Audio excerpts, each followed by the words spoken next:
Hello friends, मैं doctor Prateek हूँ और आज का टॉपिक है will I lose my hair after hair transplant.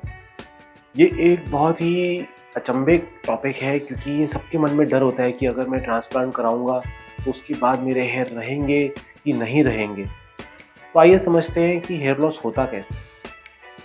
हमारी बॉडी के अंदर एक हार्मोन होता है टेस्टोस्टेरोन, जो शरीर पे तो बाल उगाता है लेकिन हमारे सर के बीच में ये डीएचटी हार्मोन बनाना शुरू कर देता है। वो धीरे धीरे धीरे बालों को मिनिचराइज कर देता है। इसका मतलब बालों की ग्रोथ और लेंथ कम होती चली जाती है जब तक वो बाल इतना पतला हो जाता है कि दिखना ही बंद हो जाता है।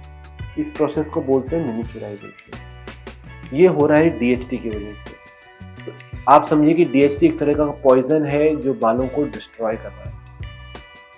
तो अगर हम ट्रांसप्लांट कर रहे हैं और हमने इस एरिया में बालों को लगाया है तो डीएचटी तो यहाँ भी बन रहा है, वो यहाँ भी बालों को अटैक कर रहा है। तो हमें ये इंश्योर करना है कि डीएचटी कम से कम बने।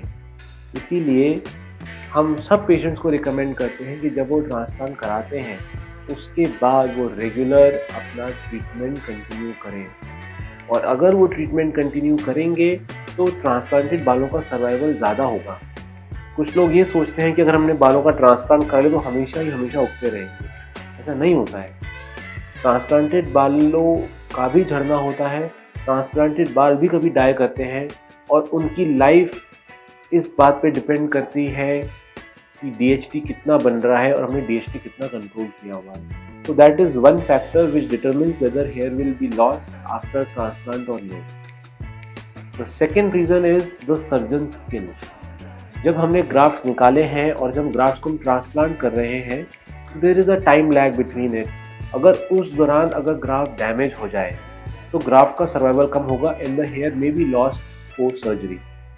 Thirdly, the skill of the transplant team. जब ग्राफ्ट्स को हम इंसर्ट करते हैं उसमें बिल्कुल भी हमें रूट को डैमेज नहीं करना चाहिए। अगर हमने रूट को थोड़ा सा भी डैमेज किया है तो ग्राफ्ट का सर्वाइवल कम हो। दैट इज़ वाई अगर आप चाहते हैं कि आपके हेयर की लाइफ ज़्यादा रहे तो आप एक एक्सपीरियंस टीम से अपना ट्रांसप्लांट कराएं। The third factor is the quality of the donor hair and the quality of the recipient skin. तो जो हमारे डोनर एरिया में जो ग्राफ्ट है उनकी हेल्थ पे डिपेंड करती है कि रिजल्ट कैसा आएगा। कुछ लोगों के बहुत हेल्दी ग्राफ्ट होते हैं, बहुत स्ट्रॉन्ग ग्राफ्ट होते हैं, तो हमें देखते मालूम चल जाता है कि इनका रिजल्ट अच्छा रहेगा। और जिन लोगों के बहुत ही थिन ग्राफ्ट होते हैं, ऑलरेडी मिनिचराइज ग्राफ्ट होते हैं, उनमें रिजल्ट आने की संभावना थोड़ी कम रहती है। Next is recipient skin.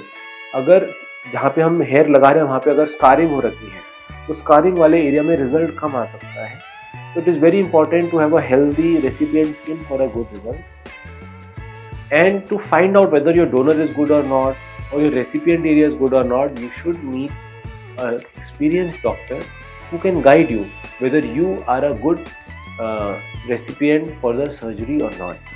So these are some of the factors which determine whether the hair will grow post surgery or not.